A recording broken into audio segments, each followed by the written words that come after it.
The questions that I get you to ask is, in 3 years' time, what does your life look like?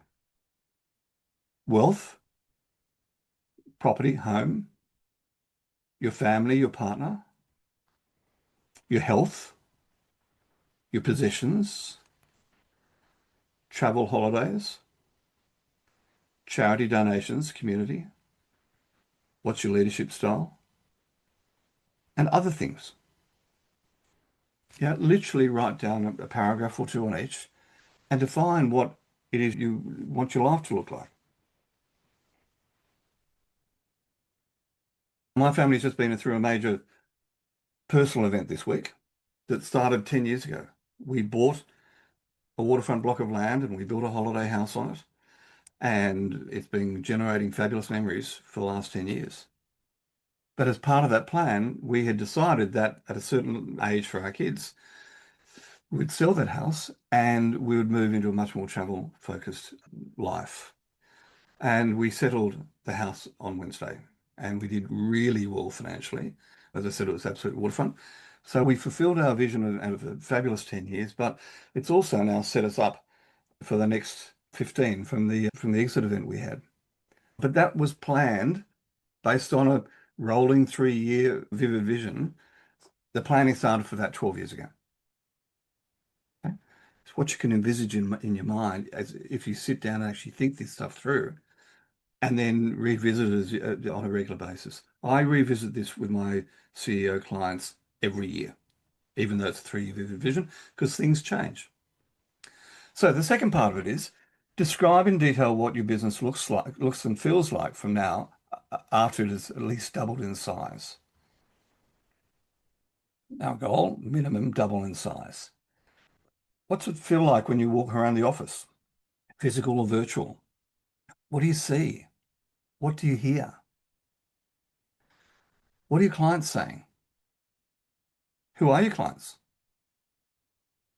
What kinds of comments are your employees making at the water cooler? I'm going to talk about this in a bit more detail and give you an example of one of my clients. What's the buzz in your community? How is the company running day to day? Is it organized and running like a clock? One of my clients, Amazon Web Services implementer, 3 years ago, they set the aim of being one of the top 5 preferred implementers by Amazon Web Services in Australia. Took them 2.5 years. The thing about it was they had it in their mind and they knew what the goal was, and therefore they could plan to get there. What kind of stuff do you do every day? You, the CEO. Are you focused on strategy, team building, customer relationships? Or are you still stuck in the weeds? What do the company financials reveal? How are you funded? How has that changed?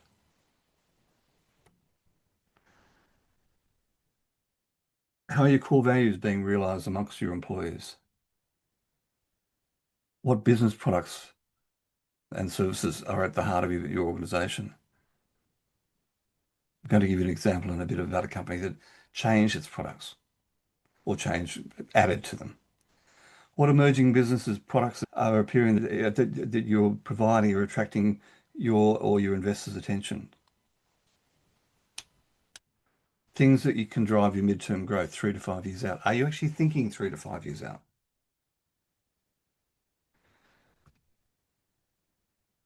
McKinsey's had an ex-McKinsey consultant has a wonderful model, which I use called the 3 horizons model.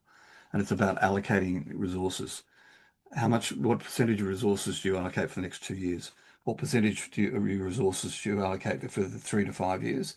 And then what percentage of resources do you allocate 5 to 10 years? And making a considered decision on that is a critical part of scaling a business.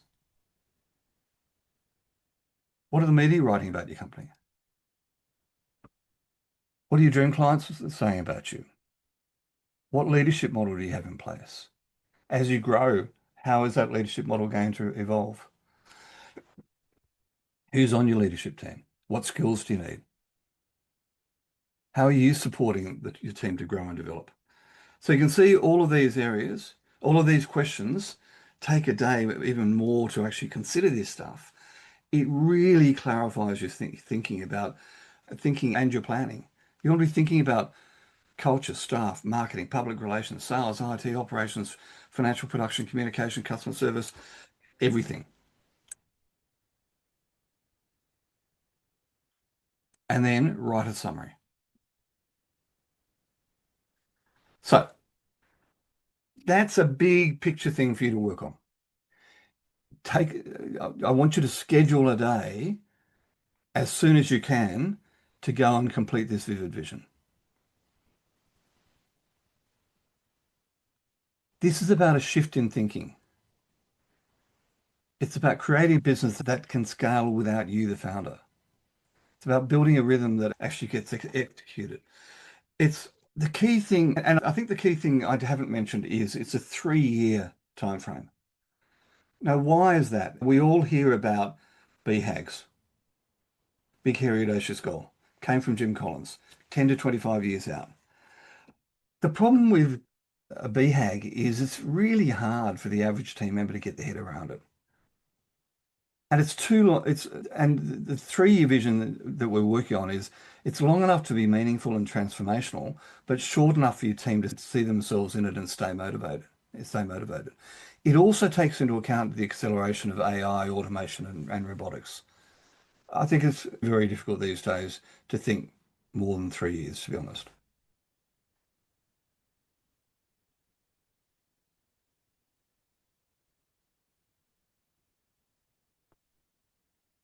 So the next thing is we're going to identify, and we're going to actually do a bit of work on this one together. So identify your 3-year winning moves. So what is a winning move? A winning moves are big, bold projects or initiatives that will drive growth and transformation. They're not just operational tasks. Each one will either double your revenue or double your profit in 3 years. Each one will either double your revenue or double your profit in 3 years. External winning moves, e.g. a new product as an example, is revenue focused. Internal winning moves, e.g. a great place to work, will increase your profit. So I'm just going to give you an example. Before we do it, I'm going to give you a client example. So this is a client who 2.5 years ago, one of their winning moves they decided was going to be build a high performance culture, a culture where their team would be sticky, a culture where they could support the team to grow. So the winning move, as defined, was build a high performance culture. Along the way, when we went through the planning, there were a couple of things that we took into account. First and foremost was how do we measure it? And we really didn't, I had an idea, but the leadership team really didn't know how to do that. So what we did was we went and found a who, who, not how. If you don't know how to do it yourself, accelerate the process by finding a who. And in this case, the who was a lady by the name of Maria Phillips. Maria was the head of people and culture at a previous client of mine. She'd retired but was bored, and we brought her into this client. And what she or we decided was that the way to measure this build a high performance culture was to measure against the 68 criteria to be a great place to work and the certification criteria to be a great place to work. And so that's how we started. And from there, and there were 68 criteria there, from there, the team set about lots of small projects to build this winning move of a high performance culture. So 2.5 years later, what happened? 92% of employees said DNX is a great place to work. This is under the certification process, an independent certification process. That's compared to 60% in a typical company in Australia. 100% said people care about each other. 98% said that they feel safe, included, and respectful. And it's not marketing spin. This is certified anonymous employee data collected through the Great Place to Work certification process. Beyond the numbers, retention's up, performance is up, and the CEO is no longer stuck in the weeds. So that is the benefit of picking a winning move that will fundamentally change your business over 3 years. I'll show you another one a bit later on. So let's go back to what a winning move is. Once again, in your workbook, this tool is in your workbook. It's a one-page tool. I'm going to tell you that this tool, I've adapted it a bit, but it comes from a guy called Patrick Tian. Patrick is the founder and CEO of a company called Rhythm Systems. I was a certified Rhythm Systems coach before COVID, and I'm authorized to use this, but I just want to make sure that you know where I'm a bowerbird. I get the best from everywhere I can, and I bring it to my clients. So the first thing with a winning move, and we're looking to identify 3 to 5 of these, and grab a piece of paper and start jotting some of these down. The idea, the way you do this, is sit down with your team and brainstorm. Go for 20, 30, 40, 50. Doesn't matter how many you get. So we're looking for ideas for 3 winning moves. It could be a new product. It could be a new market. It could be a new industry. It could be using AI. I would think AI automation robotics would have to be a winning move for any company at this stage, and working out how you do that, how you execute on that. Take into account that AI, it's an accelerator, it's a transformational thing. So literally take a couple of minutes and just list down potential winning moves over the next 3 years, external and internal, that will fundamentally shift the business. A 3-year result that would change everything for you. Also think about your current projects. Which of them would you stop doing? Which of your current projects doesn't align with your vision?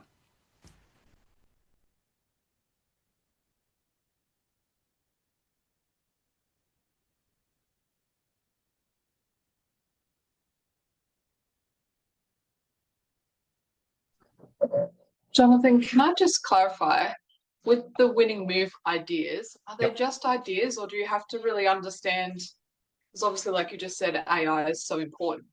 But if I'm not quite sure how AI exactly fits into my dynamic community Yep. services, Yeah. do I still just put down a move as Yeah, implementation you of do, because AI or what do I do? I'm going to show you how to rank them. But remember, this is a 3-year process we're talking about. So the idea here, if we go back to my client, the Great Place to Work, fabulous culture, it took them almost 6 months to map out what the winning move was, to quantify it, and to find the who to help, the who's to help them do it before they even started. There's a significant planning period that happens after you identify them. By the way, I've got tools to help you work out the financial impact and the like. But there's a significant planning piece that happens once you've identified your winning moves. Make sense?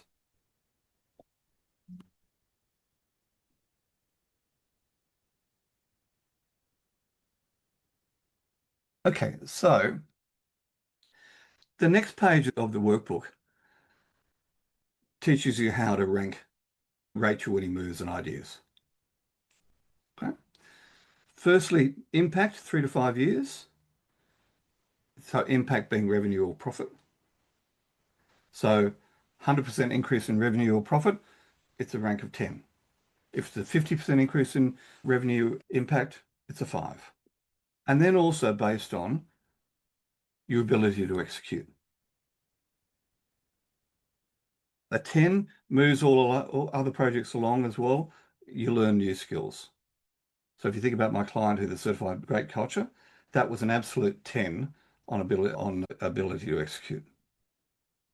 So if we go back to the page before, and our goal is to, next to winning move, remember with your team, we're looking to develop as many of these potential winning moves as we can. We rank them based on impact and ability to execute. And anything that has a high impact and ability to execute becomes a green. They're the ones that we then do more analysis on, Simone, to decide whether or not we pursue them. Anything that has low revenue growth or profit growth, they become red, and guess what? You just don't do them. And these could very well be projects you're currently working on. The yellow one's an interesting one. I always recommend you do some work on the yellow. High revenue, but hard to do. Because guess what? This is the stuff your competitors won't do. This is the stuff the competitors avoid, and these are the things that give you the competitive advantage. Does that make sense? So with your point, Simone, AI, automation, robotics, I can tell you there are a lot of CEOs out there ignoring it. This is what will give the competitive advantage to founders and CEOs who execute. I wrote a blog on this last week.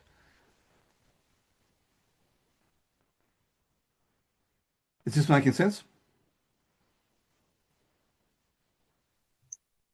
Yeah, it does. Sorry, I feel like I'm taking up all the airtime. Another question. That's okay. Just with that process, if you're involving your team in on that Yep. and you're trying to really empower them to come up with these ideas and suggestions, and then everything that they come up with is in red, and then they feel like they've offered a suggestion and none of it's going ahead, what would you do in that scenario? How do you I think your team wanting to help, but then realizing that's not a high priority? yeah, I think that's a really good point. And it will depend on the team you have and depend on where you are. So if you've got, it may be you and a co-founder. It may be you and a small leadership team, depending on the size of the business. It may be you and a fully formed leadership team. Part of doing this, Simone, is also, I'm trying to think of the reverse, but essentially one of the key issues I work with my clients is dysfunctional leadership teams that aren't aligned, that don't trust each other, etc. So part of this process is about building a functional leadership team that can drive and grow your business going forward. You may find that you have people on that leadership team that they're the wrong people. Part of this process will identify that for you. You may decide to do it by yourself first. I wouldn't recommend it because that means we all think we're the smartest person in the room, and I can guarantee you I've never been the smartest person in the room. It's my mistakes that I learn from. And you know what we find a lot of the time with another exercise I do every 6 months is a stop, start, keep exercise with the whole company. What should we stop doing? What should we keep doing? What should we start doing? Quite often, someone will come up and say, "Oh, we need a new coffee machine." Quite often, it'll be the junior storeman in the warehouse who comes up with a brilliant idea. So getting the whole, in this case, the leadership team, but getting the team involved in this thinking, it also trains them. It gets them out of the mud and out of the weeds. So if you get to a stage where the scenario you put forward is correct, maybe you've got the wrong people. But you also need to train and coach them why we're looking for high impact and high impact on revenue and profit. So that help? Okay, thanks. And then the other part of this is the capability mapping.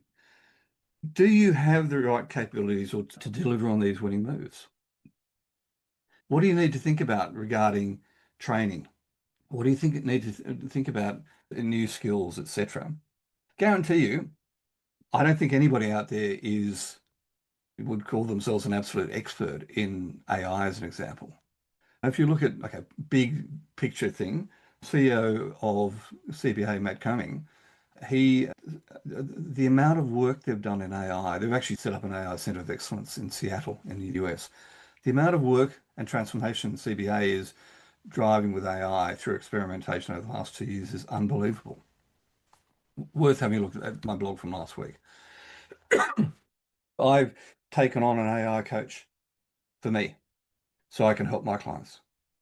Remembering these resources, the who, the who to help you get to the how and the what. They don't have to be full-time resources. They can be people like me, a coach to come and help. They can be Maria. We brought the people and culture expert in to help. She's not a full-time resource.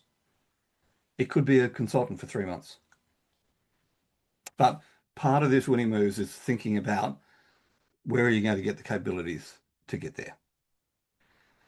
So the process you've been through, you've got a 3-year vision. Let's make it real. And you've got the winning moves. So what I want to take you to do is take 3 or 4 minutes, and from the thinking you've been doing while I've been talking, I'm sorry, I've been doing most of the talking, I want you to write down a sentence.